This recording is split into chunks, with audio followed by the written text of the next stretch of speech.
नमस्कार, मैं हूं आपके साथ गौरव राजेंद्र। बुलेटिन की शुरुआत करते हैं। आत्मनिर्भर भारत स्वदेशी संकल्प पर जो है आयोजित राज्य स्तरीय कार्यशाला को संबोधित करते हुए उत्तर प्रदेश के मुख्यमंत्री योगी आदित्यनाथ ने कहा कि आज का कार्यक्रम एक विकसित भारत के सपने को साकार करने और उसकी नींव को मजबूत करने के लिए स्वदेशी अब सिर्फ एक नारा या खादी वस्त्रों तक सीमित नहीं रह गया है।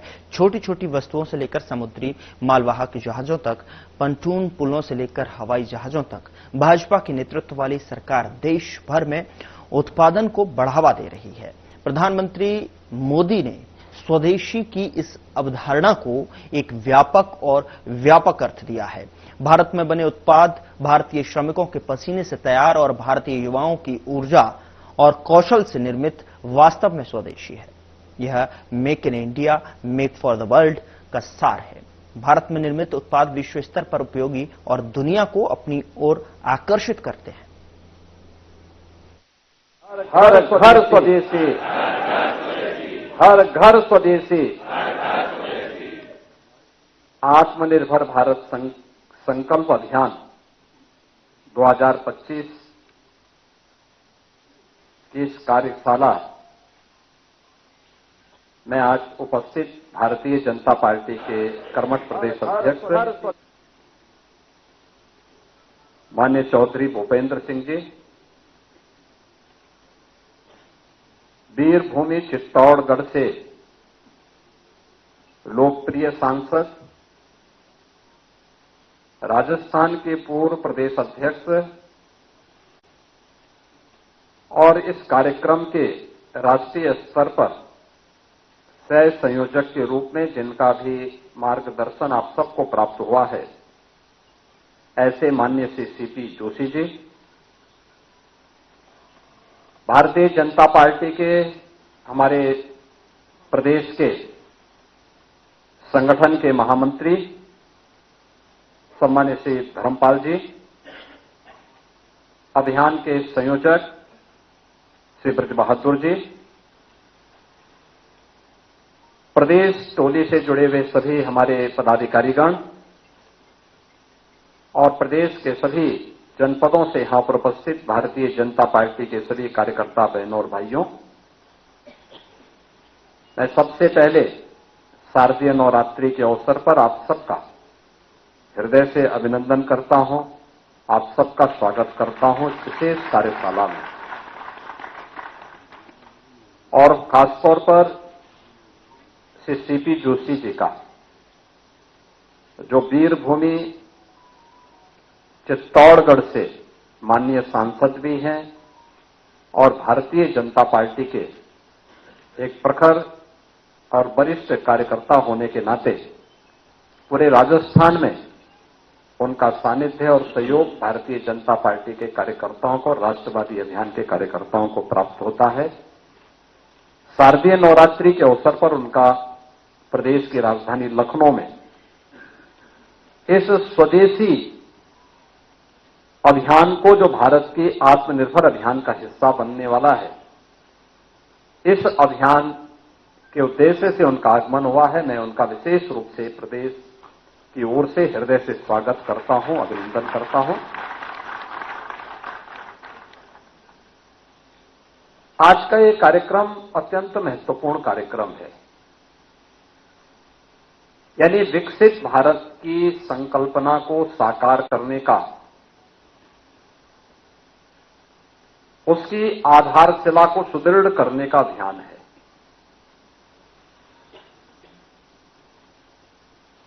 स्वदेशी अब केवल एक नारा नहीं है और स्वदेशी अब केवल खादी वस्त्रों तक सीमित नहीं है। सुई से लेकर के समुद्री मालवाहक जहाजों से के निर्माण को लेकर के और एक फाउंटेन पेन से लेकर के एरोप्लेन के निर्माण को लेकर के भारतीय जनता पार्टी के नेतृत्व की सरकार देश के अंदर इस प्रकार का प्रोडक्शन कर रही है।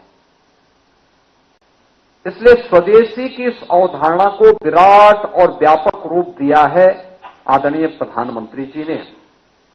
जो भारत में निर्मित हो, जिससे भारत के श्रमिकों का पसीना लगा हो और भारत की युवा शक्ति की प्रतिभा जिसके निर्माण में लगी है, वह हमारे लिए स्वदेशी है।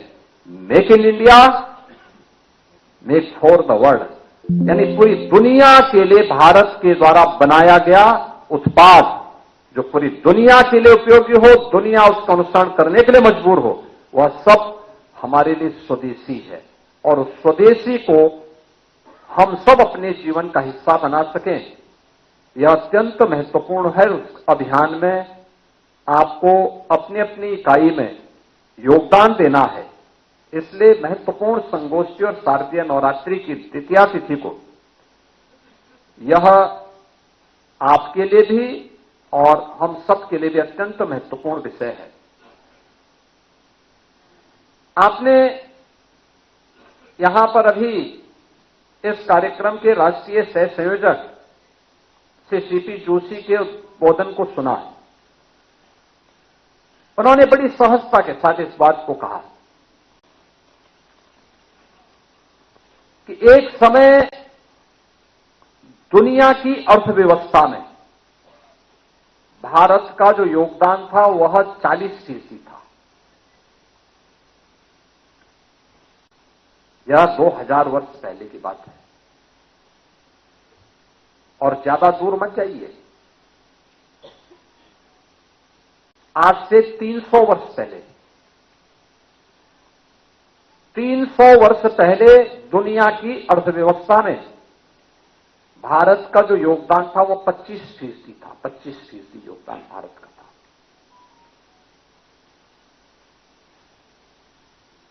उद्योगों से उत्पादन में भारत का, यानी औद्योगिकीकरण में जो उत्पादन होता था, उसमें भारत का योगदान नंबर 1 पर था। 25% का योगदान अकेले भारत का हुआ करता था। भारत का मतलब आज का भारत, पाकिस्तान और बांग्लादेश, जिसको आप बृहत्तर भारत कहते हैं। यानी 300 वर्षों तक भारत दुनिया की नंबर 1 की आर्थिक ताकत थी, नंबर 1 का उत्पादक राष्ट्र था और कृषि में तो भारत की कोई सानी ही नहीं थी। कृषि की स्थिति यह थी, जो बात अभी कह रहे थे डॉक्टर जोशी जी, दुनिया के अंदर अगर आप देखेंगे, वास्तव में ये सच है कि अगर भौगोलिक दृष्टि से आप देखेंगे तो भारत का स्थान दुनिया के अंदर 7वें राष्ट्र के रूप में आता है। इस हमारा जो भौगोलिक क्षेत्रफल है वो 7वें नंबर पर आता है। नंबर 1 पर रूस है, नंबर 2 पर चीन आता है, नंबर 3 पर अमेरिका आता है, नंबर 4 पर ब्राजील का नंबर आता है, फिर ऑस्ट्रेलिया का नंबर आता है,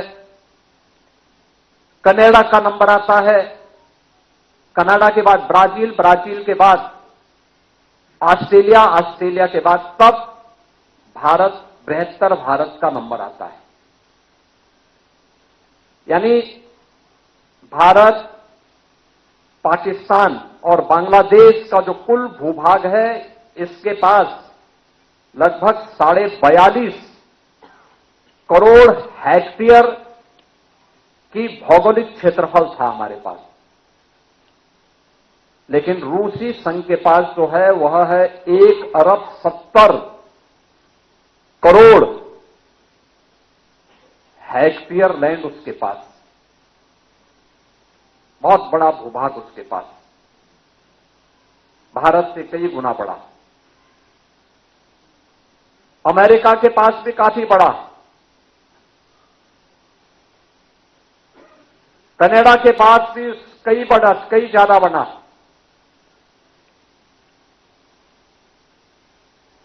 ब्राजील के पास भी, चीन के पास भी,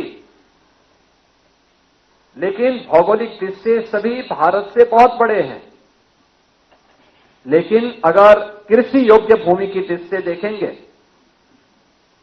तो दुनिया के अंदर जितनी भूमि है इन देशों के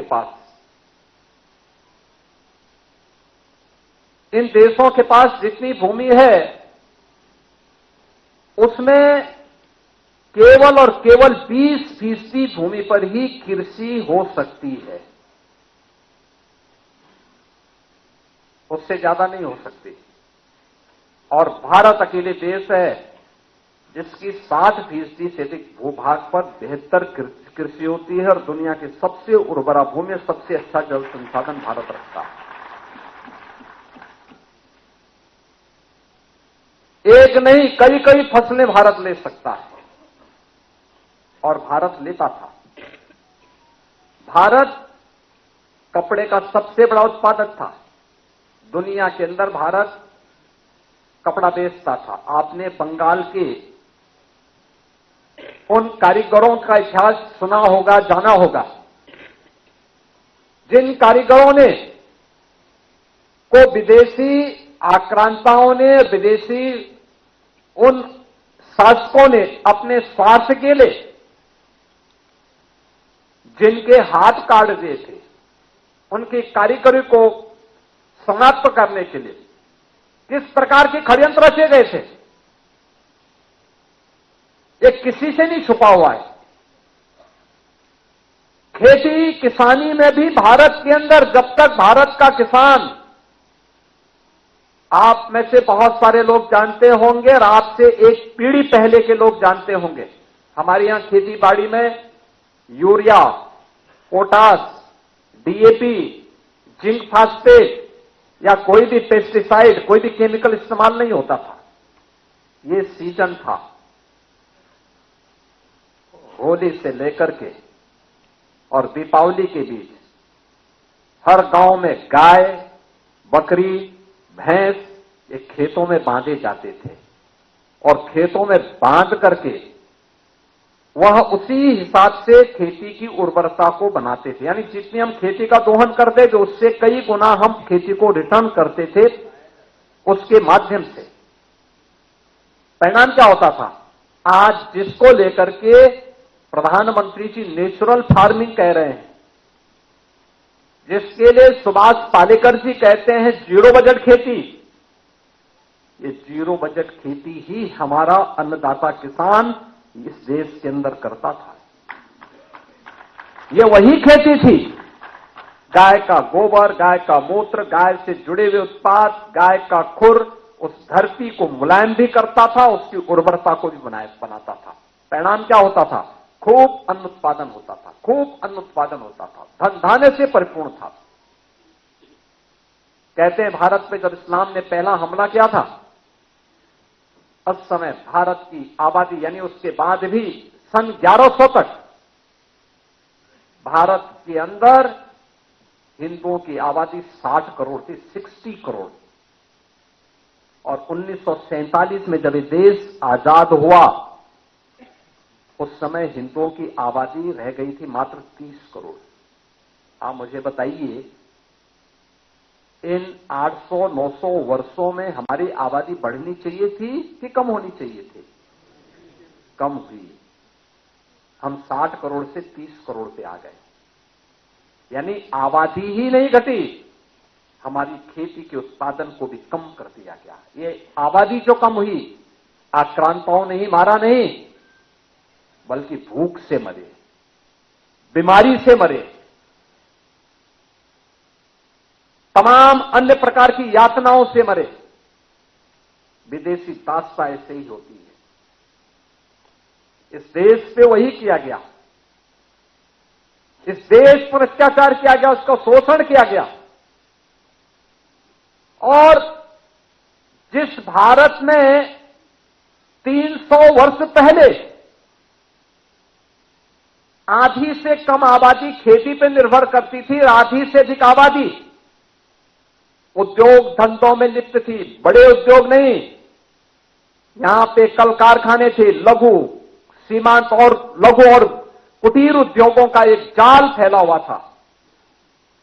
ये भारत की ताकत बनती थी। भारत को उत्पादक देश के रूप में, प्रोडक्शन के रूप में भारत का बेहतरीन उत्पादन दुनिया के मार्केट में छाता था।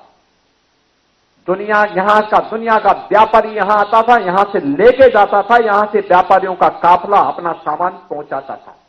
क्या नहीं था भारत के पास? सब कुछ तो था। लेकिन जिन लोगों ने जाति के नाम पे बांटा, क्षेत्र के नाम पे बांटा, भाषा के नाम पर बांटा, तमाम बातों के आधार पर बांटा, और आज भी वे उसी विदेशी मानसिकता के साथ काम कर रहे हैं। समाज को विभाजित कर रहे हैं, विभाजन कर रहे हैं, बांट रहे हैं, काट रहे हैं।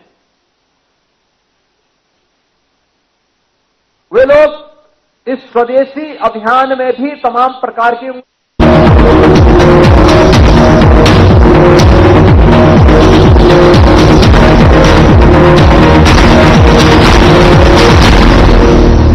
क्या आप जिम जाते हैं, कसरत करते हैं, फिर भी आपकी सेहत नहीं बनती? काजू बादाम किशमिश मेवे प्रोटीन के डिब्बे खाते हैं, फिर भी कुछ असर नहीं होता? तो इसका मतलब है आपका पाचन तंत्र खराब है। और जब तक के पाचन तंत्र दुरुस्त नहीं होगा, आप जितना मर्जी अच्छे से अच्छा खा लो, आपकी सेहत नहीं बन सकती। इसलिए हमारी संस्था सन्यासी आयुर्वेदा ने एक ऐसी दवा का निर्माण किया है जो कि आपके लिवर, आपके पाचन तंत्र को दुरुस्त करने का काम करती है, ताकि आप जो भी खाएं उसका पूरे का पूरा निचोड़ आपके शरीर को लगे, आपकी भूख बढ़े, खाया पिया सही से लगे, नया खून बने, हड्डियों में जान आए, वजन बढ़े और आप मोटे तगड़े खूबसूरत पर्सनैलिटी के मालिक बन जाएं। सिर्फ 699 रुपए की पूरे 1 महीने की दवा होती है और आप इसे घर बैठे 011-45454545 पर फोन करके दवा मंगवा सकते हैं।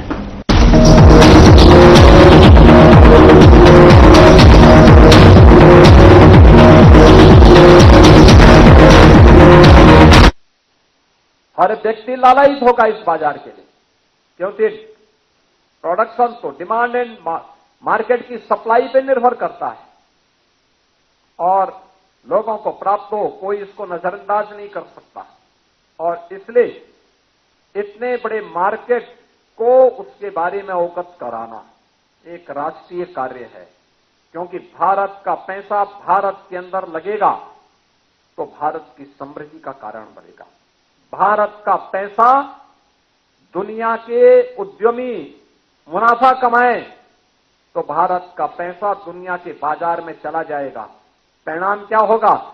उनका मुनाफा फिर भारत के अंदर आतंकवाद को भड़काने में, नक्सलवाद को भड़काने में, उग्रवाद को भड़काने में और भारत के अंदर ही अव्यवस्था पैदा करने में उसका दुरुपयोग होगा। तो सबसे पहले भारत का पैसा भारत के कारीगरों के हाथों में जाए, भारत के युवाओं के हाथों में जाए, भारत के हस्तशिल्पियों के हाथों में जाए, इस अभियान का हिस्सा बनना। जो मैंने कहा कि यह अभियान देश की आजादी का अभियान कभी स्वामी दयानंद सरस्वती ने प्रारंभ किया था, कभी वीर सावरकर ने इसके पक्ष में आवाज उठाई थी, कभी महात्मा गांधी और तिलक ने आवाज उठाई थी, और ये आवाज आज स्वतंत्र भारत में नए भारत के शिल्पी के रूप में प्रधानमंत्री मोदी जी ने इस अभियान को एक नई गति दी है, एक नई गति दी है। और आदरणीय प्रधानमंत्री जी की प्रेरणा से हम लोगों ने उत्तर प्रदेश में 1 डिस्ट्रिक्ट 1 प्रोडक्ट की स्कीम निकाली थी, योजना निकाली थी, जो अब तक की सफलतम योजनाओं में से एक है देश के अंदर। आप जानते होंगे सभी 75 जनपदों की एक यूनिक प्रोडक्ट है यूपी के अंदर, 75 जनपदों की यूनिक प्रोडक्ट। दुनिया के अंदर कोई भी व्यक्ति खेलता कहीं भी होगा, लेकिन उसके पास फुटबॉल, उसके पास बैडमिंटन का रैकेट, उसके पास क्रिकेट की बॉल या बैट, उसके पास हॉकी का स्टिक, कुछ भी हो, वह कहीं और से नहीं बनी होगी, उत्तर प्रदेश के मेरठ में ही बनी होगी। चमड़े का उत्पाद दुनिया के अंदर लोग इस्तेमाल करते होंगे, चमड़े का बैग होगा, चमड़े का पर्स होगा, चमड़े का जूता होगा, चमड़े से जुड़ा हुआ कोई भी उत्पाद होगा, इस्तेमाल दुनिया कर रही होगी, लेकिन बना हुआ आगरा, कानपुर या उन्नाव में ही बना होगा।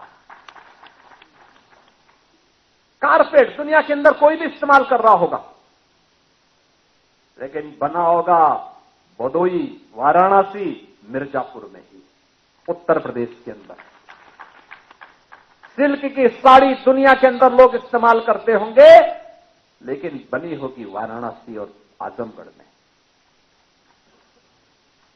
जरी जरदोजी के कार्य को दुनिया के लोग इस्तेमाल करते हैं, लेकिन वो बनी होगी लखनऊ में। ग्लास का आइटम लोग अपने घरों में इस्तेमाल करते होंगे, घर के दैनिक कार्यों के साथ साथ उनके घर की डाइनिंग की शोभा बढ़ाने के लिए भी, लेकिन बना होगा फिरोजाबाद में ही।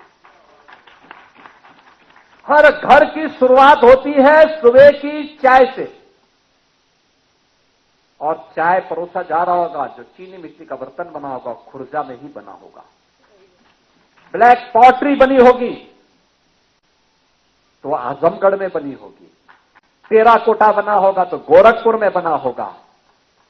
यानी ये वन डिस्ट्रिक्ट वन प्रोडक्ट की सभी जगह की, और दुनिया के अंदर सबसे अच्छा चावल भी अगर किसी को खाना है तो सिद्धार्थनगर का काला नमक चावल खा लीजिए। उधर राज्यसभा सांसद और यूपी के पूर्व उप मुख्यमंत्री डॉक्टर दिनेश शर्मा का बयान सामने आया है। उन्होंने कहा कि आत्मनिर्भरता विकसित भारत के संकल्प को पूरा करने की कुंजी है। व्यापारी देश की अर्थव्यवस्था का आधार हैं। आज भारत अपने नागरिकों के बल पर महाशक्तियों को भी चुनौती दे रहा है। पीएम मोदी ने जीएसटी की दरों का सरलीकरण करके स्वदेशी के अभियान को नई गति प्रदान की है। स्वदेशी का अभियान आत्मनिर्भर भारत का आधार है। दिनेश शर्मा ने कहा कि हर घर स्वदेशी, घर घर स्वदेशी का नारा आत्मनिर्भर भारत का नारा है। भारत की आत्मनिर्भरता के लक्ष्य को कुछ नकारात्मक शक्तियां चुनौती दे रही हैं। उन्होंने कहा कि पीएम मोदी हर चुनौती को अवसर में बदल देते हैं। भारत को आत्मनिर्भर बनाने का लक्ष्य तय किया है। अब हर प्रकार के सामान का देश में उत्पादन होगा, फिर उन वस्तुओं का देश में ही उपभोग होगा।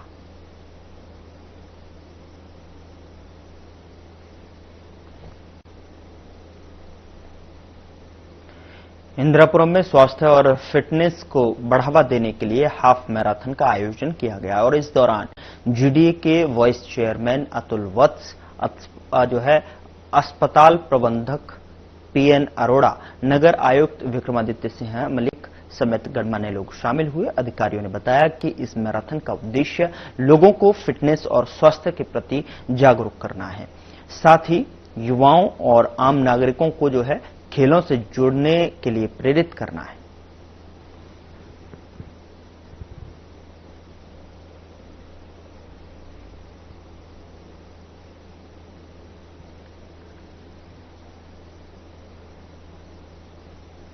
फिलहाल बुलेटिन में इतना ही। नमस्कार।